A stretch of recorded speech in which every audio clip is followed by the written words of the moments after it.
Hola, ¿qué tal? Buenas tardes, bienvenidos a este escenario turquesa del Pabellón de España, en la Feria del Libro de Frankfurt. Hablaba Susan Sontag del doble estándar de envejecer que se parecía bastante al doble estándar de la belleza, es decir, que no es igual para los hombres que para las mujeres, ni en la vida ni en la literatura. Y si en la vida, a partir de cierta edad, las mujeres adquirimos el enigmático don de la invisibilidad, esto también ha sucedido durante algún tiempo en la literatura con los personajes ficticios, pero afortunadamente no con las autoras y sobre todo con las tres autoras que están con nosotros hoy en este escenario turquesa. Es un placer para mí presentar muy visiblemente a María Barbal, Elia Barceló y Ana Freixas. Estamos ante tres escritoras y tres mujeres que son tres pioneras. Me gustaría empezar por María, porque María se atrevió a escribir de una mujer rural durante la Guerra Civil Española, pero atención porque esto lo hizo allá por los años 80, en 1985, en una novela, Pedra de Tartera, que ahora no solo es que esté en el canon, sino que es que se estudia, se sigue leyendo. María, en aquel momento era un atrevimiento hacer una novela con un personaje como Concha ambientado en el lugar y en el tiempo en el que tú la ambientabas. Sí, en perspectiva yo opino lo mismo, fue un gran atrevimiento, pero en aquel momento no pensaba en ello, porque en realidad yo necesitaba escribir ese libro para acabar de entender o entender mejor qué había ocurrido a la generación de mis padres y mis abuelos durante el periodo, sobre todo la Guerra Civil Española, pero también los primeros años o la dictadura franquista. Claro, aquel momento de la posguerra. Decía que son tres mujeres pioneras. También lo es Elia Barceló, que además tiene un don, se mueve entre géneros con una facilidad asombrosa. Yo admiro mucho a Elia Barceló porque ella es pionera en este género de la literatura fantástica y tú lo hacías además cuando esto no era nada común en España para las mujeres. Es decir, eras rara avis total y absoluta. Sí, sí. Yo siempre fui un poquito un perro a cuadros, o un perro verde, una cosa así. Pero claro, normalmente uno cuando empieza a escribir de lo que lee. Y yo leía mucha ciencia ficción porque me parecía que era el único género que trataba temas nuevos, que me abría la mente, que me daba enfoques nuevos, porque yo siempre he pensado que la literatura nació para narrar lo extraordinario, lo que no es normal. Para que te cuenten lo que pasa todos los días, pues tienes los periódicos y tienes tus ojos, no hace falta más. Entonces yo empecé por ahí, pero como yo escribo porque me enamoro de mis historias, pues soy muy enamoradiza y cada vez me enamoro de un tipo de historia. ¿Qué vamos a hacer?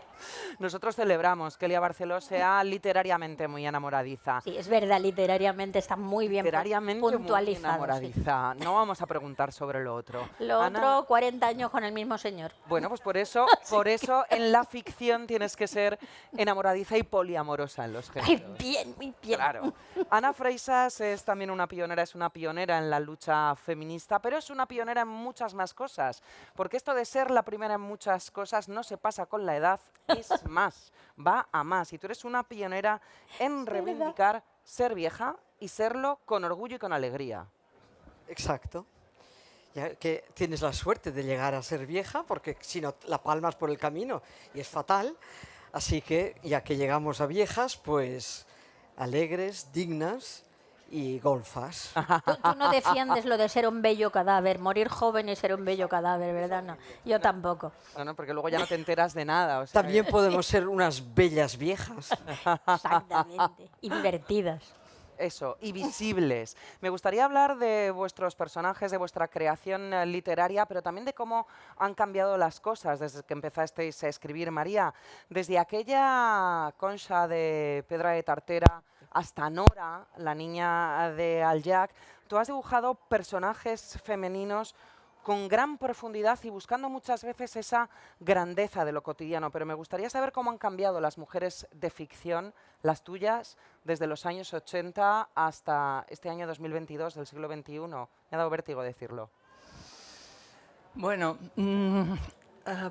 Por una parte, podría decir que han cambiado muchísimo, porque esa campesina Concha del Pallars Sobirà, de un valle pequeñito, pues es una mujer que no ha tenido casi nada, ¿eh? Y entonces, cuando queda viuda, va a ir siempre de negro hasta que se muera. Y luego, pues ya, si pensamos en Tándem, ¿no? Este libro, que aparece una mujer jubilada, pero que hace yoga y así. Bueno, pues claro, los tiempos han cambiado y ellas han cambiado.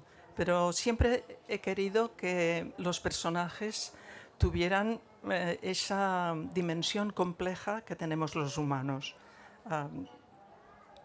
Eso es. Después hablaremos de Tándem cuando entremos en el capítulo del amor y en el sexo, pero es un poco después para que ya se haya calentado un poquito más la charla.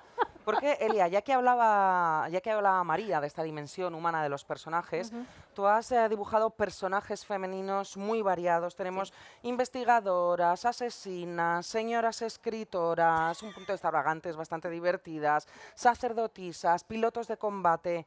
Claro, hay que luchar también por sacar a los personajes femeninos del encasillamiento, ¿no? Totalmente.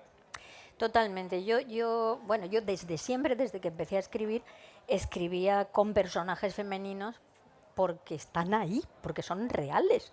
Entonces, a pesar de que yo, como todas nuestras lecturas juveniles nos teníamos que identificar con el protagonista masculino. Y entonces tú pensabas que, bueno, lo que le pasaba al protagonista masculino es como si te pasara a ti, pero era un chico. Entonces, cuando yo empecé a escribir, empecé a darme cuenta de que hay que hablar de las mujeres y de las mujeres de todas las edades, porque yo sabía, como sabemos todos, que las actrices, por ejemplo, se quejan mucho de que cuando llegan a los 50 años ya no les dan buenos papeles. Pero luego me di cuenta de que es que en la literatura pasa igual. Todas las protagonistas de las novelas que se venden tienen entre 20 y tantos y 40 y tantos. En cuanto llegan a los 50 y sobre todo a la menopausia, muérete, querida. O sea, ya no interesas, ¿no? Y pensé, pues a ver por qué, si estadísticamente a una mujer de 50 años le quedan 35 por delante. ¿Qué pasa? ¿Que ya no va a hacer nada? ¿Ya no va a tener amores, ni ilusiones, ni va a viajar, ni va a tener proyectos? Venga ya, hombre.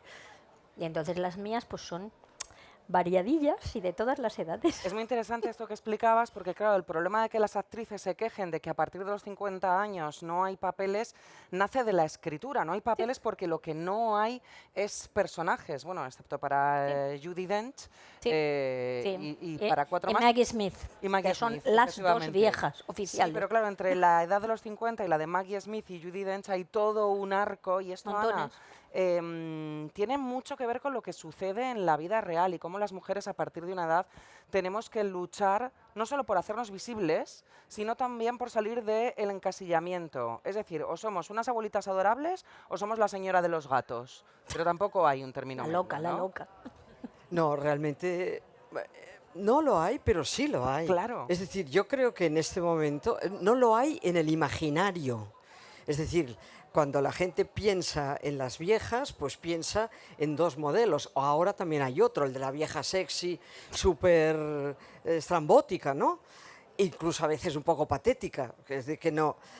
Pero realmente si tú miras en la vida cotidiana está plagada de mujeres y de hombres que tienen 60, 70, 80 y 90 años y tienen vidas significativas, divertidas, transgresoras, comunes, aburridas y divertidas. En fin, que hay una población muy grande de personas mayores que formamos parte de una malla ciudadana, Sí.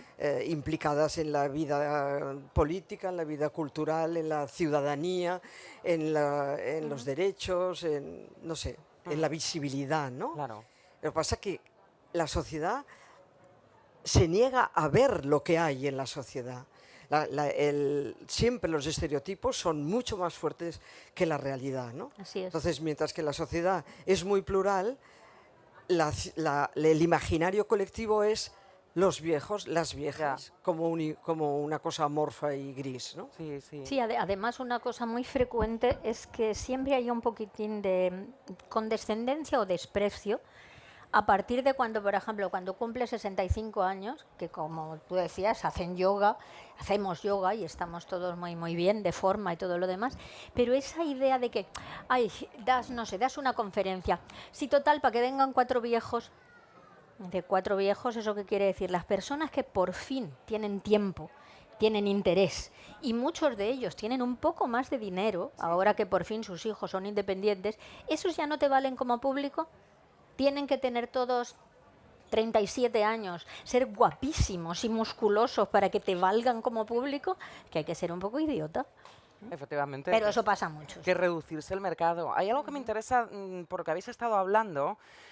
Claro, en las ficciones, sobre todo se notan en las ficciones televisivas y cinematográficas, se han dado cuenta de que hay un gran espectro de la población, que somos las mujeres a partir de determinada edad, que compramos libros, que vamos al cine y que consumimos series. Y esto se ha reflejado en que cada vez hay más personajes femeninos. Pero a veces me da la sensación de que esos personajes femeninos son tan solo una transposición de los personajes masculinos y que entonces colocan unos personajes femeninos que por el nombre y por la actriz son femeninos o por el nombre en la novela, pero realmente son un tío. ¿Os parece que esto sucede? Bueno, yo no tengo mucha experiencia en este punto, pero creo que sí, que existe ese traspaso de características, cualidades masculinas a mujeres, por ejemplo, detectivas. En novela negra muchísimo. Fuertes y muy listas y muy válidas, ¿no? Pero yo creo que para eso estamos ese ejército de escritoras y escritores que nos gustan los personajes femeninos de cada día. Sí, no Personas estereotipados. distintas, pero que tienen esa vida vivida ya, que tiene mucha importancia, pero tienen una vida por vivir. Yo creo que esto ha sido así en toda la historia de la incorporación de las mujeres a la vida, ¿no?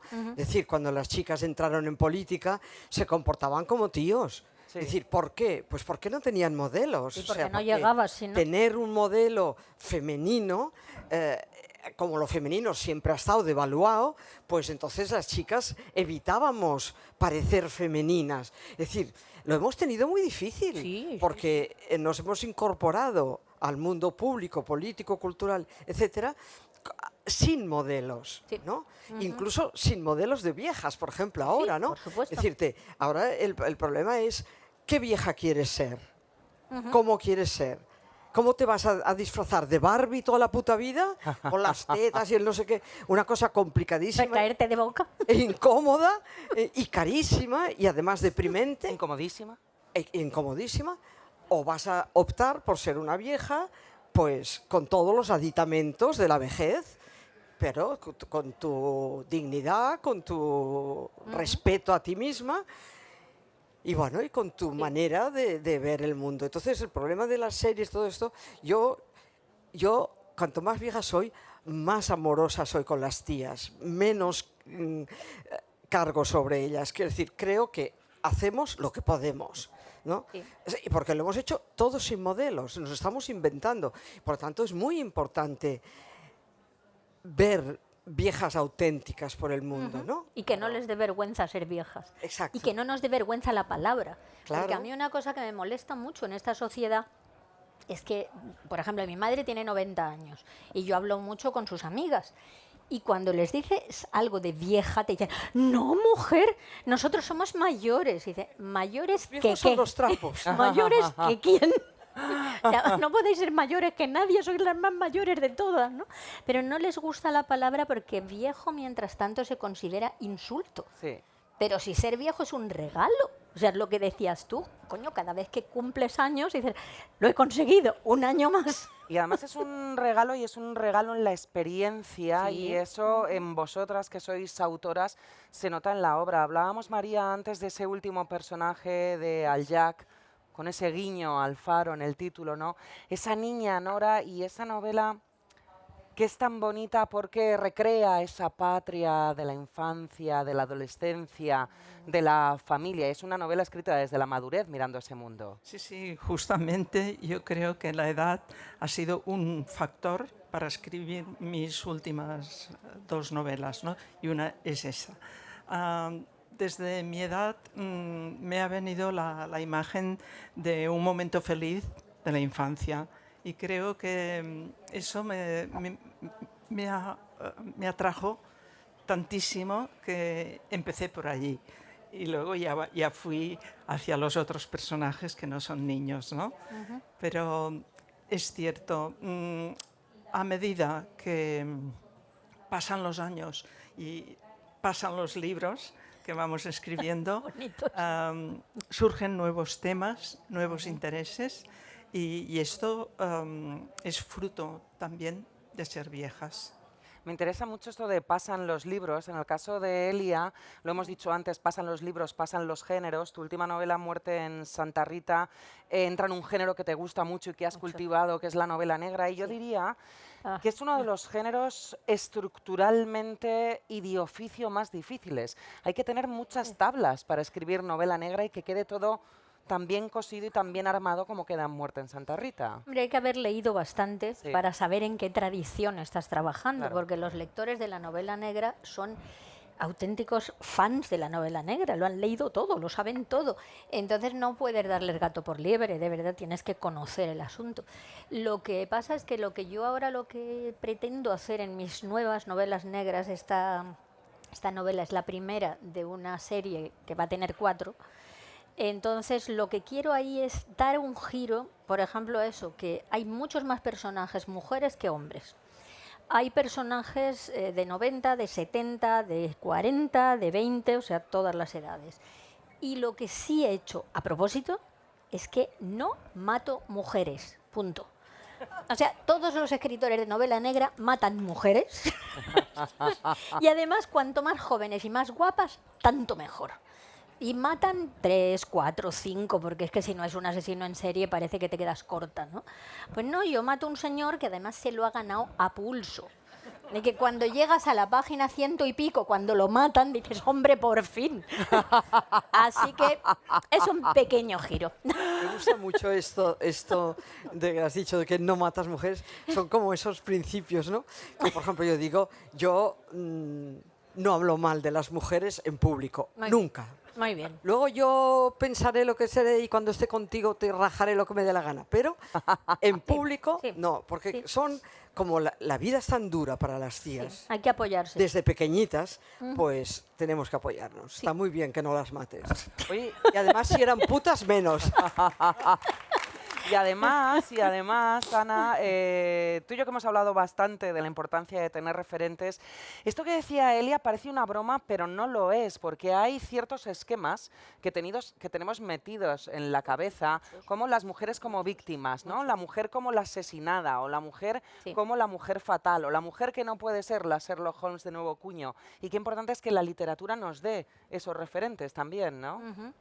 Yo creo que los referentes son muy importantes y por lo tanto cuando ves, no sé, viejas en sitios, yo a veces pues voy con mi cámara, con mi teléfono, antes iba con mi cámara y veía 3 viejas sentadas en un banco el otro día en Cádiz, allí y digo, ¿os puedo hacer una foto? Porque es que... ¿Por qué? ¿Por qué? Quiero decir, dice, a nosotras, no te claro. preguntaron eso, ¿por qué? Y las pobrecitas, como nadie les ha mirado en la cara, Claro, dice, claro. nosotras y tal, ¿no? Y realmente yo creo que sí, que es muy importante el que escribáis cosas en las que las mujeres, realmente las mujeres mayores tengan agencia, tengan capacidad de resolución, tomen las riendas de su vida, tomen decisiones, no sus hijitos o sus no sé qué, sino, es decir, que controlen su dinero, su sexualidad, y no estén llenas de nuevos mandatos de belleza, nuevos mandatos de sexualidad, nuevos mandatos de actividad. ¿Podemos ser viejas vagas? Por supuesto que podemos. Y menos mal que ahora nos lo podemos permitir y parar un poquito, porque nos hemos pasado una vida de trabajar. Total. Que esa es otra, la gente de nuestra edad, sobre todo las mujeres, aparte de nuestro trabajo, digamos, profesional por el que nos pagaban, hemos trabajado como locas, siempre. Y nos parecía que era lo correcto y que si no lo hacías eras una mala mujer. Tenías que ocuparte de tus hijos, de tu casa, de tus mayores, de cualquier cosa, porque para eso eras mujer, ¿no? Pues eso, perdona, No, pero que perdón, en lo dale, que estás dale. diciendo tú, por esta misma razón que hemos sostenido el mundo, o sea, el mundo existe porque las tías con 2 bracitos los hemos sostenido, entonces yo ahora, como voy por mi vida agitando viejas, pues Pues ahora no. una de mis misiones, una de mis teorías es que todos los estados deberían a todas las mujeres, cuando cumplen 60 o 65, depende, darles una buena pensión, solo por ser mujer y solo por haber sostenido el mundo. Sí, De estoy manera- de acuerdo. Estoy de acuerdo, totalmente. De manera que estas viejas, como van a ser felices, estarán mucho más sanas, Claro. mucho menos demandantes, o sea, salen muchísimo más baratas a un gobierno, un equipo de viejas felices, Sí, sí. porque los viejos siempre lo son, porque siempre tienen a alguien que la está sosteniendo. Pero nosotras, que no tenemos a nadie que nos sostenga, Así pues es, el sí. Estado que nos pague bien por ser viejas. Sí, señora, porque además, A ver, ¿cómo lo escribís? además colaboras porque tú estás más feliz. Siempre que una persona es más feliz, Sí. el mundo de su alrededor se vuelve más feliz. Pues que eso, que echen una manecita y a lo mejor... Pero yo me acuerdo cuando yo era pequeña y nos decían, claro, yo plena educación franquista, como os podéis imaginar, que las mujeres de nacimiento, así de naturaleza, somos humildes, obedientes y castas. Y todas las que no somos así es que no somos mujeres decentes. Entonces yo me he pasado hasta ahora tratando de demostrar que no, que de naturaleza nada. Entonces, Incluso no. de no naturaleza tampoco. Tampoco, queremos tampoco, serlo. nada, Voy a nada. aprovechar. Sobre todo obedientes. eso. Voy a aprovechar esta hora que ha salido el gordo, el sexo, que lo acaba de mencionar Ana, y la felicidad. Y voy a preguntarle a María por esa novela Tándem que habla sobre un amor en la jubilación. Ay, muy bien, qué Y es bonito. un asunto... Es un asunto muy tabú, o sea, las Ah. mujeres a partir de cierta edad no es solo que seamos invisibles, sino que no podemos volver a tener un orgasmo ni nada parecido, casi que ni Asexuales. una caricia, vamos. Y en Tándem abordas esto. Bueno, yo partía en realidad de mi entorno y veía muchísimas personas como yo, y mayores y algo menores. Me daba cuenta de las ganas de vivir de estas personas, de la ilusión por hacer ejercicio físico, para ir bien vestidos, etcétera, ¿no? Y entonces me planteé esa pregunta: si ese señor que va a clase de yoga y se siente solo porque el resto son mujeres, si encuentra una que le gusta, ¿qué podría pasar? Y aquí empieza mi novela, ¿no? Y en esa novela abordé, porque la novela siempre te lleva por otros caminos que no habías pensado al principio, estaréis de acuerdo, Sí. ¿no? Y abordé estos temas que estáis planteando, bueno, no todos, pero alguno de ellos, y uno es ese, ¿no? Esas 2 personas que han tenido una vida con dificultades y con momentos buenos, como casi todo el mundo, pues son capaces de encontrarse, si lo son, les costará o no. ¿Tienen derecho al sexo aún? Sí, tienen derecho, etcétera, ¿no? Vamos yendo hacia adelante. Y eso que decís de que si las personas son felices, pues solucionan mejor sus problemas. Claro. Socialmente hacen actos positivos, etc. Aquí también he planteado el silencio que a veces existe entre padres e hijos cuando ya son mayores. Y silencios que a veces ya uno no quiere intentar abordar, o sea, ya no ve el diálogo posible. Pues estos personajes, cuando se encuentran, son capaces de abordar aquellas cuestiones que no han solucionado con su familia, ¿no? Con sus hijos sobre todo. Muy, muy bonito, muy interesante, y me parece que es muy necesario, que es algo que hay que hacer. No, si me permites, quería contaros, se me acaba de ocurrir en este momento una pequeñísima anécdota que viví la semana pasada, por eso la tengo muy fresca, Estuve de jurado en el Festival de Cine Fantástico de Sitges. O sea, vi montones de películas, muchas películas. Pues había una en la que, no quiero decir cuál es porque los pobres del equipo tampoco tienen toda la culpa, pero salían unos viejos que daban así como mucho yuyu. Y hay una escena en la que el protagonista, él y la protagonista van por un pasillo en una casa de estas así medio misteriosa y que da mucho miedo y oyen unos ruidos rarísimos, una especie de gruñidos, unas cosas muy raras y tú piensas, nada, ahora abrirán la puerta y ahí saldrá el supermonstruo y se los comerá a los dos. Pues no, se abre la puerta y lo que ves es en una cama, todo con un encuadre así muy oscuro, con grises y tal, un señor anciano tumbado y una señora más o menos igual de anciana, los dos desnudos, ella encima de él, pero no se lo está comiendo ni nada, están follando. Pues eso está presentado como ¡ah, qué asco! Esta era la escena ¡Qué horrible! terrorífica. Esa era la escena terrorífica, eso era lo de ¡ah, qué horror y qué asco! Y enseguida se cierra la puerta para que el lector diga, o sea, el espectador, ¿cómo se puede? Ah, qué tabú. Y yo salí enfadadísima, claro. Claro, O sea, normal. no solo por eso, tenía más cosas la película. Era- Pero eso me molestó mucho. Eran jóvenes los guionistas y los directores. Me figuro. Pues ya llegarán a una edad, Ya ya llegarán a ya una edad. llegarán. Y estarán esperando que aparezca la señora que les haga un viaje. Claro, efectivamente, Ana. Yo tuve el placer de presentarte Sin Reglas en Madrid y ya hablamos del tabú, que es el sexo. Las mujeres a partir de una edad parece que se convierten en gatos de escayola, creo que decíamos en aquel Gatos de escayola. momento. Sí, es una cosa como inerte, ¿no? Fijaros el tema del lenguaje. Lo siento por las traductoras. por Dios. Digamos, Fijaros el tema del lenguaje. A partir de una edad. A partir de una Esto edad. ya en sí mismo es un misterio. A partir de mi edad, para De ser una más edad. concretos. Bueno, ha habido un deseo patriarcal de que las mujeres post-menopausia desaparezcamos Eso es. de la vista del planeta, si pudiera ser, pero de la vista al menos. No, el planeta no, porque nos necesitan para cuidar a los niños, Ah, a cuidar bueno, a sí, los en estos viejos. casos sí, pero hablando de la erótica y del Sí, de afecto, eso sí, totalmente. entonces esto, Totalmente. o sea, hay un deseo patriarcal. En realidad es que nosotras no nos dedicamos a pensar sobre lo que pasa. Es decir, el problema es, ellos tienen una auténtica problemática sexual, prostática a partir de no sé qué edad, pero pronto. Una y cosa le- física que tiene que ver con Newton, básicamente. ya, exacto. Y También, a ellos también. la cosa les va a regular. Claro. Nosotras venimos con el kit, tenemos en el kit el clítoris que lo llevamos puesto y lo tenemos para toda la vida. Funciona Y siempre. funciona siempre, acompañado, no acompañado. Es decir, nosotras acompañadas estamos bien, pero solitas estamos estupendamente también.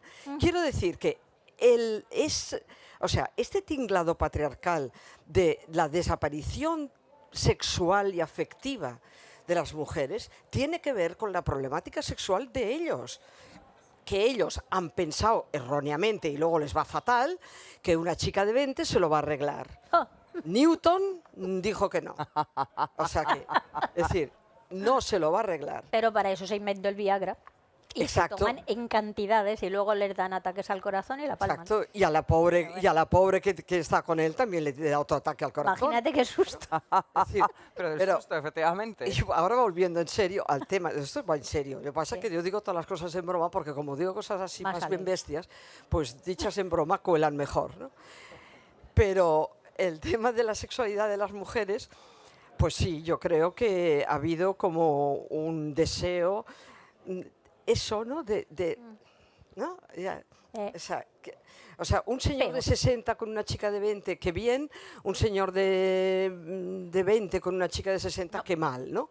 Pues el de 20 con la de 60 se lo pasa mucho mejor que el de 60 con la de 20, os lo digo yo, de verdad, porque es verdad, es verdad. ¿Por qué? Pues porque la de 60 sabe muchísimo más, sabe dónde le gusta y lo que da y tal cual, y la cosa funciona y de la otra manera no funciona ni para un lado ni para el otro. Así que, en realidad, es decir,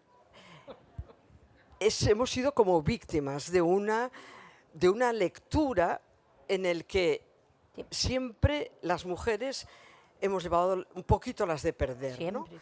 Es decir, como no me gusta ser lacrimógena, pues digo un poquito, para decir un muchito, pero bueno, un poquito las de perder, ¿no? Mencionaba Ana el humor y estas cosas que dice ella con tantísimo humor. Fundamental.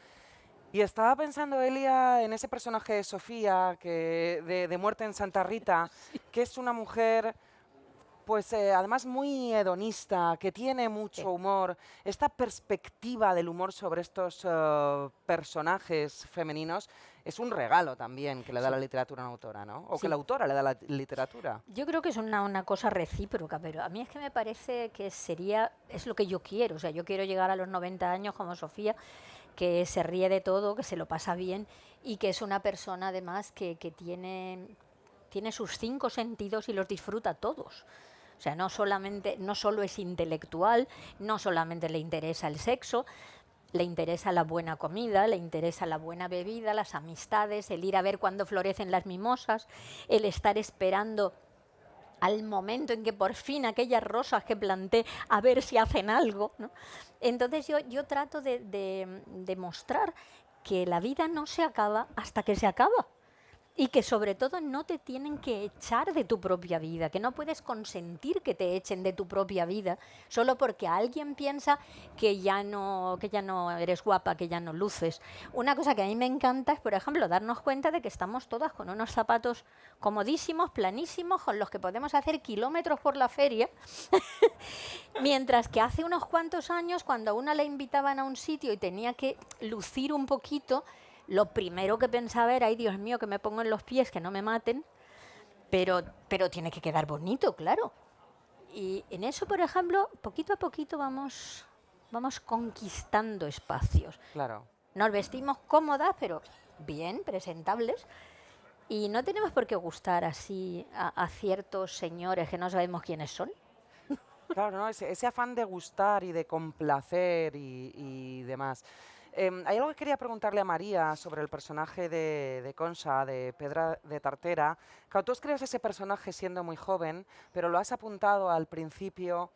Es también un homenaje y un reconocimiento para que no caigan en el olvido las mujeres de tu familia. O sea, que tú eras una escritora muy joven, pero tenías muy presente el ejemplo de esas mujeres y querías que quedara ahí. Claro, yo venía de ellas en el sentido más puro, ¿no? y más humano.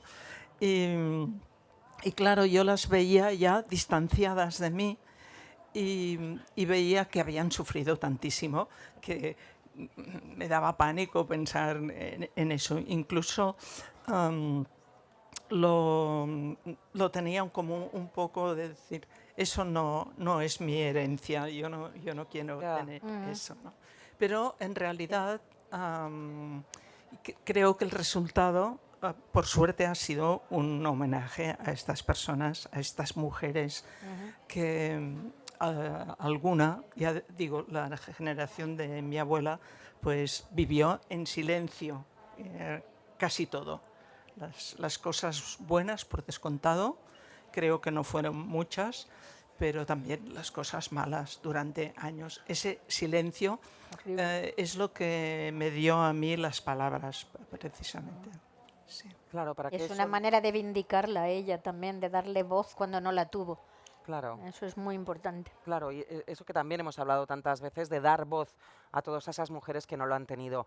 Me gustaría también ahora preguntarte, Elia, por un personaje tuyo, porque tú has hecho madurar algunos personajes Sí. en tus libros, como por ejemplo Carola Rey Rojo, que es un personaje fantástico que lo has ido recuperando en distintas ficciones, ¿no? Es casi ya un Sí, personaje yo es como- que tengo unos cuantos personajes a los que les tengo cariño particularmente. Es como que en la vida normal que te cae bien la gente, pero hay gente que te cae particularmente bien y que cuando la ves te alegras mucho. Entonces, cuando yo me planteo una novela y de repente aparece un personaje que me gusta, no quiero soltarlo del todo, y cuando me planteo una nueva novela y yo pienso, a ver, ¿a quién tengo? Igual que cuando te duele una muela y dices, a ver, estoy en un país, ¿conozco algún dentista en este país? Pues entonces yo pienso, ¿conozco algún policía que me pueda apañar? Entonces, sí, pues mira. Y hay uno, por ejemplo, que se llama Wolf, que lo he usado 4 veces, en 4 novelas diferentes, muy diferentes, pero que cada vez que necesito un policía en el territorio austriaco, Digo, pues mira, Wolf. Y cuando lo puse la primera vez no llegaba a 35 años, luego lo usé en otra, luego cuando ya tenía 42 ya había pedido el traslado a Viena y ahora Wolf está a punto de jubilarse. Y entonces, como somos más o menos de la misma edad, nos entendemos bien, el chico trabaja bien, además es guapo, que siempre tiene su gracia. Y entonces, pues nada, nos llevamos bien. Y trataba de arreglarlo yo con Carola, pero Carola no quiso. Carola no quiso. Carola tenía mucho miedo de la necesidad de amor de Wolf y ella quería ser un poco más libre y un poco más independiente. Y entonces, de momento, son muy buenos amigos, pero no han llegado a más. En la próxima novela, a lo mejor, sí se da. Pero eso es algo que tú lo sabéis. Es algo que uno no puede forzar.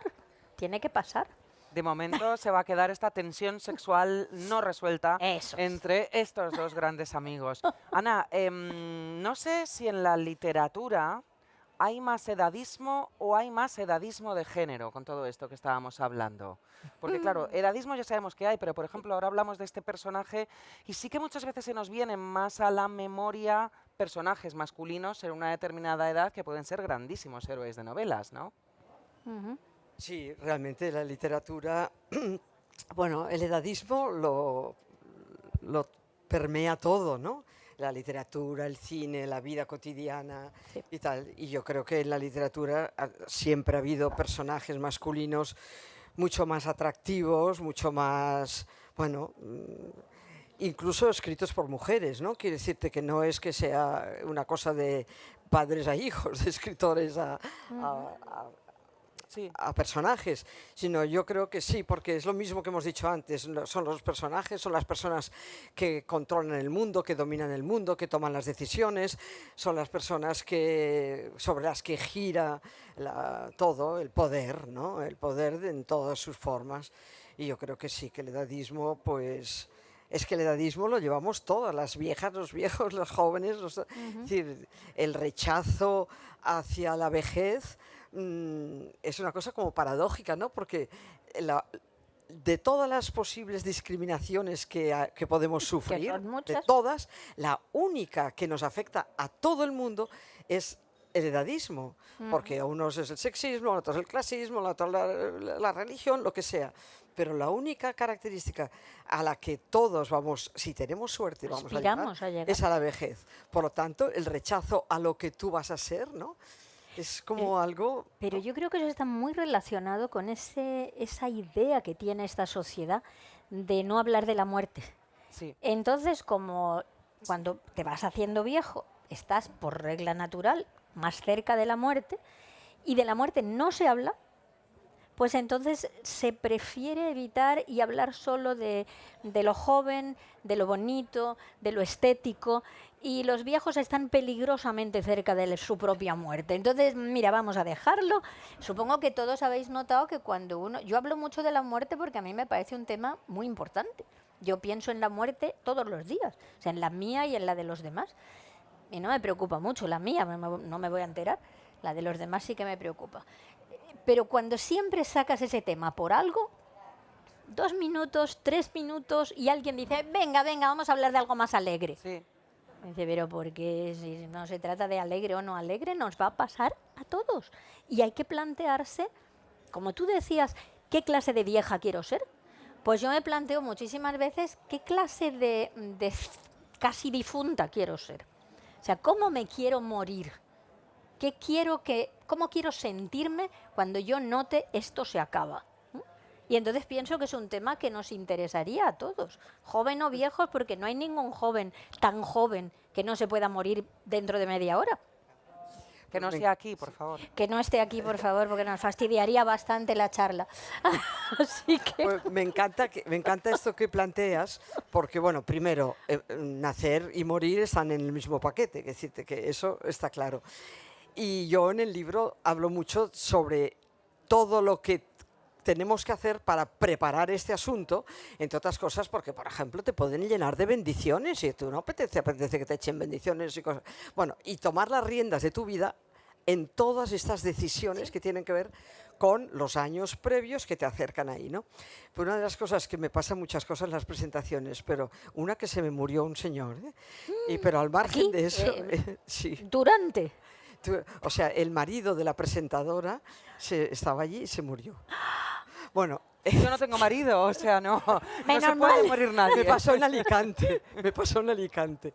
Bueno, pero aparte de esto, Elia está pensando en una novela ahora mismo, con este hilo que le has dado. pero aparte de Pero esto, se murió de natural, no lo mataron. le dio un infarto. Bueno, le dio nunca un lo infarto. sabemos. Bueno, sí, entonces eso O sea, ya no entra en mi novela. Pero lo que me pasó en una presentación fue que una chica vino y me dijo, me he leído tu libro, Ana, y si lo hubiera leído 6 meses antes, mi madre hubiera muerto mejor. Oh, Oh, Eso es lo más impresionante eso es que me ha pasado. bonito y terrible. sí, sí, y terrible. O sea, porque es como el no, que ella dijo, o sea, como que yo hablo del respeto a todas las decisiones, ¿no? Sí. Entonces supongo que la pobre vieja la pasaron por el tubo de las voluntades de los demás. Ya. Sí, es lo que suele suceder. Estaba pensando ahora, además María sentía, mientras que estabais hablando, que tú asentías, mientras que estaba Elia antes hablando del asunto de la muerte y ahora Ana, cuando estalló la pandemia del coronavirus, yo pensé que nos íbamos a enfrentar después a la muerte de otra manera, sin invisibilizarla, sin negarla, porque era evidente que era algo que estaba ahí, ¿no? Y pensaba además en cuando la peste arrasa Europa y, por ejemplo, Shakespeare se convierte en un autor al que la gente iba a ver con afán porque no sabía si se iban a morir al día siguiente de la peste. Y pensé, esto también puede dar una cierta alegría para la vida, ¿no? Saber que la muerte está ahí presente y que tenemos que aprovechar cada uno de los minutos de nuestra vida. Sí, me acojo a este último comentario. Precisamente creo que cuando nos hacemos viejas y viejos, tenemos que aprovechar muchísimo nuestro tiempo, no para saber más siempre, sino para intentar ser más coherentes, más felices y hacer felices a los que están junto a nosotros. Sí. Y si podemos en general, pues también mejor, con bonitas novelas y libros sabios, ¿no? Y, bueno, yo creo que estoy totalmente de acuerdo que la muerte tiene relación absoluta con la vida, con la vejez, pero también con cualquier personaje, tenga la edad que tenga. Y tal vez esto habría que encauzarlo ya desde niños, o sea, en la educación, inculcar este sentido bello y tranquilo respecto a este hecho. Voy a Totalmente de aprovechar acuerdo. que están aquí María y Elia, que como sabéis, nuestros amigos del público son dos autoras muy leídas aquí en Alemania, además Elia vive en Austria. Claro, para el público alemán o internacional que esté aquí, quiero contarles que España es un país muy raro, donde, por ejemplo, en los informativos se dice un joven de 45 años y una anciana de 60. Es todo muy raro porque la madurez queda reducida a un espacio muy corto de la vida. Entonces, con la experiencia que tenéis en un país como Alemania, ¿creéis que los españoles nos enfrentamos a este asunto de la edad y de la edad en las mujeres y en las autoras de otra manera que, por ejemplo, los alemanes o los austriacos? ¿Tú que vives en Austria? Hombre, yo creo que los españoles son más, o somos más, porque yo estoy así a caballo entre los dos países, un poco más vanidosos. A los españoles nos gusta muchísimo lo de estar guapos y lo de ser jóvenes y lo de estar fuertes. Y yo en España veo esa locura ahora de los gimnasios, que está todo el mundo ahí siempre haciendo cosas. Simpáticos. Y todo el mundo corriendo y todo el mundo... Esas cosas. Y en Austria, por ejemplo, mi experiencia personal es que las mujeres más o menos de mi edad, hace ya lo menos 10 años, que decidieron tampoco tienes por qué teñirte, ni pintarte, ni maquillarte, ni ponerte vestidos bonitos, ni nada. Yo soy como soy y salgo a la calle tal cual. Se pasan un poquito, porque hay muchas mujeres que pasan de estar muy monas a ponerse un saco de patatas y decir, ya me da todo igual. Y entonces yo creo que sí que hay un poquito de diferencia, pero sobre todo en el look externo. O sea, en la cuestión mental yo creo que tenemos los mismos problemas de edadismo en unos países y en otros, que los viejos están de más. ¿O estamos de más? Bueno, no estamos de más y estamos muy felices de estar aquí. Hecho así, pues ya sabéis que el aplauso en el escenario contiguo marca el final de nuestra charla y es una pena. Me hubiera encantado envejecer a vuestro lado y que pasara más el tiempo en este escenario, pero no va a ser posible. Muchas gracias. Muchas gracias a ti. Gracias. Y gracias a ustedes por venir. Muchas gracias a todos. Qué bien habéis estado. Qué maravilla. Oh, qué bien, qué divertido. Gracias. Qué Ahora bien. el ángel exterminador y nos quedamos todos Y aquí no nos deja salir, envejecemos y no juntos. nos deja salir.